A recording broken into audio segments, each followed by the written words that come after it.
మనం ఆంధ్రప్రదేశ్ వెళ్దాం. Andhra Pradesh assembly deputy స్పీకర్గా ఉండి ఎమ్మెల్యే రఘురామకృష్ణరాజు ఎన్నికయ్యారు. ఏకగ్రీవంగా డిప్యూటీ స్పీకర్ని ఎన్నుకున్నట్టు స్పీకర్ అయ్యన్న పాత్రుడు ప్రకటించారు.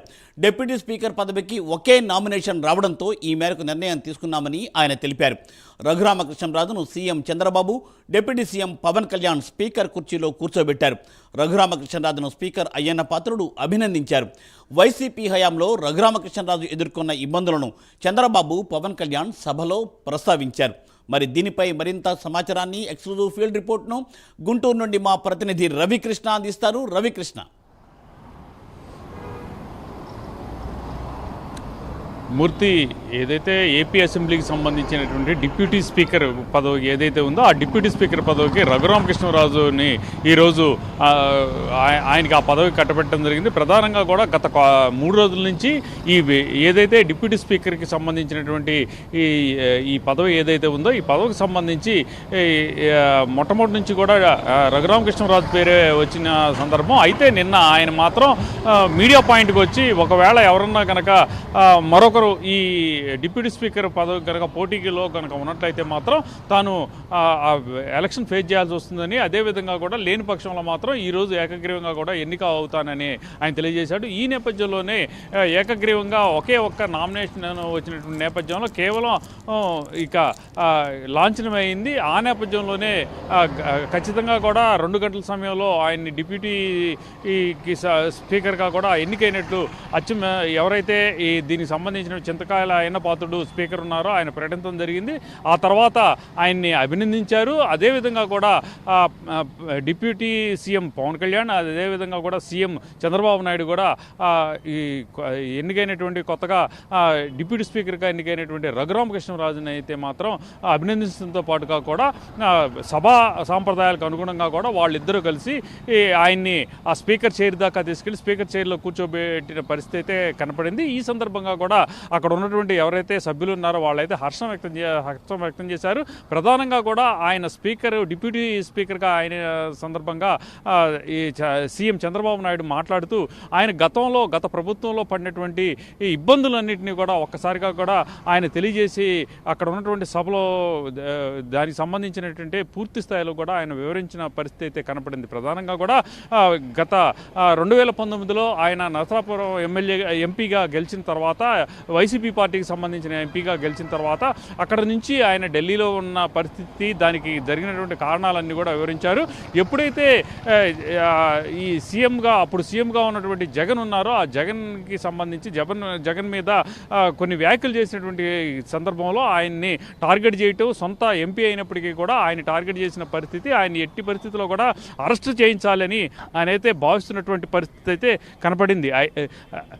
అయితే అక్కడ సందర్భం కనుక చూసుకున్నట్లయితే మాత్రం సొంత ఎంపీ అయినప్పటికీ కూడా అతను టార్గెట్ చేసి రాజద్రోహ నేరం అతని మీద బనాయించేసి ఆ తర్వాత ఆయన అరెస్ట్ చేయించాలి అని అరెస్ట్ చేసేందుకు సరైన సమయం కోసం వేచి చూసి ఆయనకి బర్త్డే నాడు హైదరాబాద్లో వచ్చినటువంటి సమయం ఏదైతే ఉందో ఆ బర్త్డే నాడు ఆయన్ని అరెస్ట్ చేయించి గుంటూరు సిఐడి ఆఫీస్కి తెప్పించడం జరిగింది. అక్కడ ఆయన్ని మాత్రం కస్టోడియల్ టార్చర్ దారుణంగా చేశారని చంద్రబాబు వివరించారు. ప్రధానంగా కూడా 5 కానిస్టేబుల్స్ మొహాన ముసుగులేసుకొని ఆయన మీద దాడికి పాల్పడ్డారు. అదేవిధంగా కూడా ఆయన పడుకున్నటువంటి మంచాన్ని కూడా ధ్వంసం చేసి ఆయన భయోత్పాతం సృష్టించడమే కాకుండా ఆయన చంపేస్తాము అని కూడా చెప్పినటువంటి పరిస్థితులు మొత్తాన్ని కూడా వివరించారు. ఎంత జరిగినప్పటికీ కూడా ఆయన భయపడకుండా కూడా ఫేస్ చేసిన పరిస్థితి. అదేవిధంగా కూడా ఆయనకి సంబంధించి మెడికల్ సర్టిఫికెట్ని కూడా దాన్ని ఫేక్ మెడికల్ సర్టిఫికేట్ పెట్టినటువంటి సందర్భంలో ఆ ఫేక్ మెడికల్ సర్టిఫికేట్ని ఛాలెంజ్ చేస్తూ ఆయన హైదరాబాద్లో అక్కడ ఉన్నటువంటి ఏదైతే మిలిటరీ హాస్పిటల్లోకి వెళ్ళిన సందర్భంలో కూడా అక్కడ కూడా దాన్ని కూడా మ్యానిపులేట్ చేసేందుకు ప్రయత్నించిన విధానాన్ని కూడా చంద్రబాబు అయితే మాత్రం పూర్తి స్థాయిలో కూడా చెప్పడమే కాకుండా RRRకి ఎంత ఫిలింకి ఎంత ఫేమస్ ఉందో అదేవిధంగా కూడా ఇక్కడ రాజకీయాల్లో ఉన్నటువంటి రఘురామకృష్ణరాజు RRRగా పిలుచుకునే రఘురామకృష్ణరాజు కూడా అంతే ప్రాముఖ్యత వచ్చింది అని నాటు పాటకి ఎంత ప్రాధాన్యత ఉందో అలాగే రఘురామకృష్ణ ఫేస్ చేసినటువంటి పాటల ఏదైతే ఇబ్బందులు ఉన్నాయో వాటికి కూడా అంత ప్రాధాన్యత ఉన్నదని తెలియజేశారు. అదేవిధంగా కూడా ఉన్నది ఉన్నట్టుగా కూడా మాట్లాడే రఘురామకృష్ణరాజు ఇక బాధ్యతాయుతమైన పదవిలో ఉన్నటువంటి నేపథ్యంలో కూడా తాను కూడా బాధ్యతాయుతంగా మెలగాలి, అదేవిధంగా కూడా సభా సాంప్రదాయాలను గౌరవించాలి అని తెలుగుతులు కూడా విసిలినటువంటి సందర్భం. ఆ తదనంతరం పవన్ కళ్యాణ్, డిప్యూటీ సీఎం పవన్ కళ్యాణ్ కూడా మాట్లాడారు. ఒక ఎంపీగా ఉన్నటువంటి వ్యక్తిని ఎప్పుడు కూడా ఒక ఈ విధంగా టార్చర్, సొంత పార్టీకి సంబంధించినటువంటి నేతలు టార్చర్ చేసిన విధానం, కస్టోడియల్ హెరాస్మెంట్ చేసినటువంటి పరిస్థితి అయితే గతంలో ఎప్పుడూ లేదు. మొట్టమొదటిసారిగా వైసీపీ పాలనలో చూసాము. ఒకళ్ళ ఏదైనా సరే నాయకుడి మీద చిన్నగా ఒక విమర్శ చేసినప్పటికీ కూడా తట్టుకోలేనటువంటి సందర్భంలో అతన్ని ఇబ్బందులు పెట్టే విధంగా కూడా ఎంత దారుణానికైనా తెగబడేటువంటి పరిస్థితి అయితే కనపడింది. ఇంత దారుణాలు జరుగుతున్నప్పటికీ కూడా ఆయన ధైర్యాన్ని కోల్పోకుండా ప్రధానంగా కూడా ఆయన ఫేస్ చేసినటువంటి పరిస్థితి, అలాగే ఆయన పోరాట స్ఫూర్తి, వాళ్ళు ఇబ్బంది పెట్టే కొద్దీ ఈయన వాటినన్నింటినీ కూడా ఫేస్ చేసుకుంటూ తనకి తాను ఒక లక్ష్యాన్ని నిర్ణయించుకుని ఆ లక్ష్యం ప్రకారం వెళుతున్న విధానం తనకు ఎంతో నచ్చింది, ముచ్చటగొల్పిందని డిప్యూటీ సీఎం పవన్ కళ్యాణ్ అన్నారు. అలాగే ప్రధానంగా కూడా ఈయనకి సంబంధించి ఏదైతే ఉండిలో ప్రజెంట్ ఆయన ఎమ్మెల్యేగా గెలిచిన తర్వాత అసెంబ్లీకి రావడం జరిగింది. గతంలో ఎవరైతే నియోజకవర్గంలో ఉంచకుండా ఆయన్ని తన పార్లమెంట్ నియోజకవర్గంలో ఉంచకుండా తరిమేసి 5 సంవత్సరాల పాటు తరిమేసినటువంటి వ్యక్తి ఎవరైతే ఉన్నారో ఆయన తిరిగి ఇప్పుడు ఒక హుందా పదవైనటువంటి డిప్యూటీ స్పీకర్ పదవితో ఆయన అసెంబ్లీలో ఎంతో గౌరవంగా మన్ననలు పొందుతుంటే ఈయన్ని ఉండకుండా చేయాలి, స్టేట్లో ఉండకుండా చేయాలని భావించినటువంటి వ్యక్తి ఎవరైతే జగన్మోహన్ రెడ్డి ఉన్నారో ఆయన అసెంబ్లీలో రావడానికి కూడా భయపడుతున్నటువంటి పరిస్థితి, రాలేనటువంటి పరిస్థితి వచ్చింది.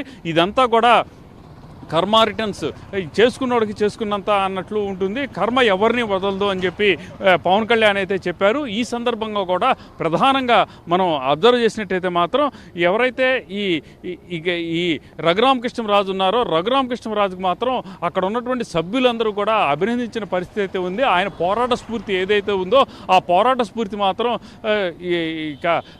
ఈ సీతారామరాజుకి సంబంధించి ఎంత పోరాట స్ఫూర్తి తెలిపారు అని అక్కడ ఉన్నటువంటి వాళ్ళైతే అన్నటువంటి పరిస్థితి కనపడింది. అదేవిధంగా కూడా ఆయన అదేవిధంగా ముందుకు సాగాలి. ప్రధానంగా కూడా ఈ స్పీకర్కి సంబంధించి డిప్యూటీ స్పీకర్ పదవితో పాటు కూడా భవిష్యత్తులో మరింతగా కూడా ఆయన పదవులను చేజెక్కించుకోవాలని అక్కడ చంద్రబాబు నాయుడు అయితే ఆకాంక్షను అయితే వెలిబుచ్చిన పరిస్థితి అయితే కనపడింది. అదేవిధంగా కూడా ముఖ్యంగా రఘురామకృష్ణరాజుకు సంబంధించి రఘురామకృష్ణరాజు తనకు నచ్చిన విధంగా ఉండేటువంటి మనస్తత్వం ఉన్న వ్యక్తి అయినప్పటికీ కూడా ఇచ్చినటువంటి బాధ్యతాయుతమైన పదవి, గౌరవమైనటువంటి పదవి కాబట్టి తన ఇక నుంచి కూడా గౌరవంగా ఉండాలి.